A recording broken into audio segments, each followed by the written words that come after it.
Welcome to Sarbarar YouTube channel. बहुत दिनों से कमेंट में आ रहा था कि वापडा के हमारे साथी हैं कि एनजीआर कैलकुलेशन के मुतालिक बताएं। तो मैंने एक रियल एग्जांपल ही ले ली है। लेकिन उससे पहले मैं ये बताना चाहता हूँ कि आखिर ज़रूरत है एनजीआर की। देखिए, होता क्या है कि आपका जो नेटवर्क है वो एक्सपेंड हो रहा है, जनरेशन उसके अंदर बढ़ रही है। अब आप फर्ज करें कि आपके पास एक ट्रांसफार्मर है लाहौर में, कराची में या कहीं पर भी, और किसी भी गिर स्टेशन पे लगा हुआ है, या सिंध में।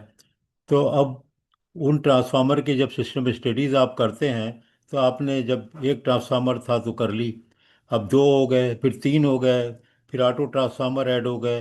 तो ये जो जितने भी ट्रांसफार्मर हैं ये सब पैरेलल में फॉल्ट करंट को बढ़ाते रहते हैं। इसलिए कहते हैं सिस्टम स्टडीज़ को एक दफ़ा तो 5 साल को करें, लेकिन फिर हर साल करें, और हर वक्त जब भी कोई एडिशन हो जब भी करें। और ये रिक्वायरमेंट अब है, वापडा में भी और के इलेक्ट्रिक में भी ये रिक्वायरमेंट है, और हर जगह दुनिया में होती है।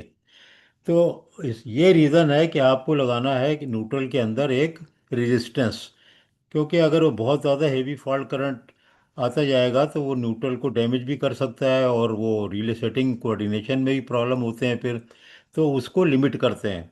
अब कैसे लिमिट करते हैं कि आपने ग्राउंडिंग सिस्टम पढ़े हैं, एक सॉलिडली ग्राउंडेड, एक जो है कॉइल के थ्रू, और एक एनजीआर। सबसे ज़्यादा सिंपल जो है ये एनजीआर, यानी कि न्यूट्रल ग्राउंड रेजिस्टेंस होता है। और ये आप उसको 11 kV साइड पे लगा दें। तो होता ये है कि आपको कुछ भी नहीं करना, बिल्कुल आसान काम है। आपको ये तय करना है कि आप न्यूट्रल में कितना करंट, ग्राउंड में यानी कि अर्थ फाल्ट के केस में ग्राउंड में कितना करंट जाना चाहिए, कितना आप अलाउ करना चाहते हैं।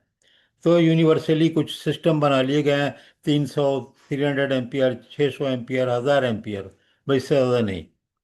अब क्या है कि आपको लिमिट करना है करंट को, फर्क करो 300 एम्पियर पे।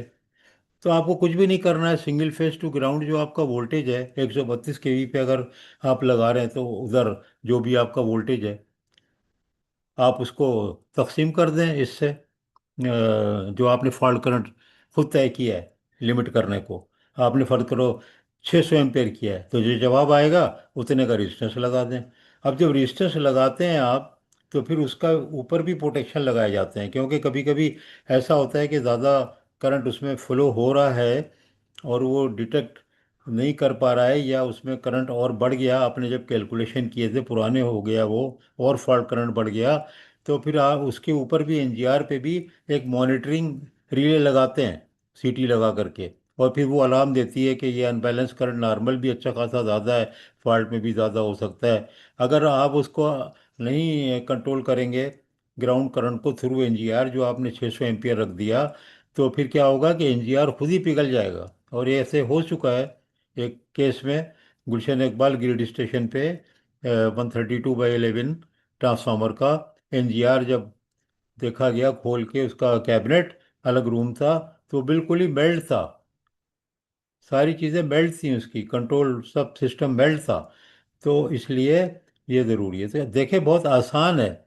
मैंने पहली स्लाइड पे आपको बताया, लेकिन अब अगली स्लाइड पे चलते हैं, क्योंकि रीज़न भी तो मालूम होना चाहिए भाई, लगा क्यों रहे हो, क्यों लगा रहे हो। अब देखिए, मैंने ले लिया 40 MVA 132/11 स्टार स्टार, ये नॉर्मल हमारे यहाँ है। लाइन टू वोल्टेज हो गया 132, और आपने इसका न्यूट्रल वोल्टेज निकाल लिया, फेज वोल्टेज, और फुल लोड करंट निकाला, ओम्स लॉ। अब ओम्स लॉ का जो फाउंडेशन है वो सिर्फ क्या है कि आप उसका जो सिंगल फेज वोल्टेज है 76, उसको टारगेट फॉल्ट करंट, अब टारगेट फॉल्ट करंट जो है ये आपने डिसाइड करना है।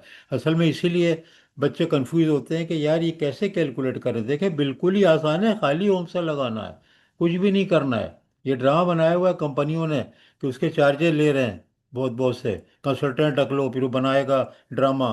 300, 600, 700 एम्पियर आपसे पूछेगा कितना रखना है, या खुद ही अज्यूम करेगा। देखिए आप, अगर आपने लिमिट करना है कि यार मैं 300 एम्पियर से ज़्यादा नहीं गुजरे करंट, तो आप जो है ये आपको जो जवाब आएगा वो 254 ओम आएगा। आपने कहा यार चलो 600 एम्पियर तक भी अलाउ कर दो, तो 127 आएगा। आपने कहा 1000 एम्पियर तक अलाउ करो, तो 76 आएगा। तो ये देखें, ये इसको कोऑर्डिनेट किससे करना है? इसको कोऑर्डिनेट करना है आपको आईडीएमटी रिले से, inverse definite minimum time relay. अगर आप जो है बहुत ज़्यादा करंट को कम कर देंगे, आप करंट को बहुत ज़्यादा कम कर देंगे, तो फिर प्रॉब्लम आ जाएगा कि आपकी जो आईडीएमटी रिले उसकी सेटिंग मुश्किल हो जाएगी। और ज़्यादा कर देंगे तो भी मुश्किल हो जाएगी। तो उसको कोऑर्डिनेट करना होता है आईडीएमटी रिले की करंट और टाइम सेटिंग को, कि वो रिले ऑपरेट हो प्रॉपरली। IDMT relay 51N। और ये आपके पास अगर आरईएफ है और ये डिफरेंशियल है, तो ये असल में इनका कोई रोल नहीं है। ये तो ट्रांसफार्मर के वाइंडिंग के इंटरनल फॉल्ट को करते हैं, इनका कोई इस पे असरात नहीं होते हैं। तो इसलिए इनको तो आप छोड़ ही दें। असल जो है वो आईडी एमटी रिले की सेटिंग भी देखनी पड़ेगी, और उसके हिसाब से उसकी आपको चेक करना पड़ेगा कि यार ये क्या इसकी पोजीशन है। तो ये इसका जवाब बता दिया आपको मैंने, मतलब हल बता दिया। इतना आसान हल है, तो आप इसमें परेशान मत हो। बहुत इजी है ये मामला सारा। तो ये 4 पे ही आता हूँ मैं। ये 4 पे ही चारों जवाब एक जगह लिख दिए हैं। और अब देखें कितना आसान मामला था, कुछ भी तो नहीं है ना।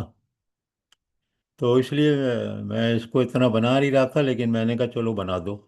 अब ये आपका जो रेजिस्टेंस है, वो आपने फर्क करो कि आपका 254 जवाब आ रहा है, आपने 600 एम्पियर ले लिया। तो उसके बाद जो आपका जो रेजिस्टेंस है उसका डिज़ाइन इस तरह करना है कि जब उसके पास 600 या 800 थोड़ा 10-20% हायर करंट भी गुजरे, तो उस वक्त वो डैमेज ना हो। एनजीआर होता है क्या है कि एनजीआर खुद ही डैमेज हो जाता है। तो वो लिमिट उसको ऐसे करना है, उसकी उसकी अपनी शॉर्ट सर्किट रेटिंग न्यूट्रल की, शॉर्ट सर्किट कह लो, या उसकी जो थ्रू करंट पास होने की जो विद स्टैंड वैल्यू है, वो भी ज़्यादा होना चाहिए और टाइम भी ज़्यादा होना चाहिए, कि भाई अगर 10 सेकंड तक गुजरे तो भी आपका जो न्यूट्रल है एनजीआर है वो ना जले। तो ये इसकी है। अगर अब आपको पसंद आई हो तो ठीक है, कोई और सवाल है तो बता दीजिएगा। मैंने रियल एग्जांपल से बता दिया है, बजाय इसके कि मैं कुछ थ्योरी पहले पढ़ाता। थ्योरी कुछ है ही नहीं, क्या उसमें पढ़ाएं। ये है सारा कुछ। ठीक है।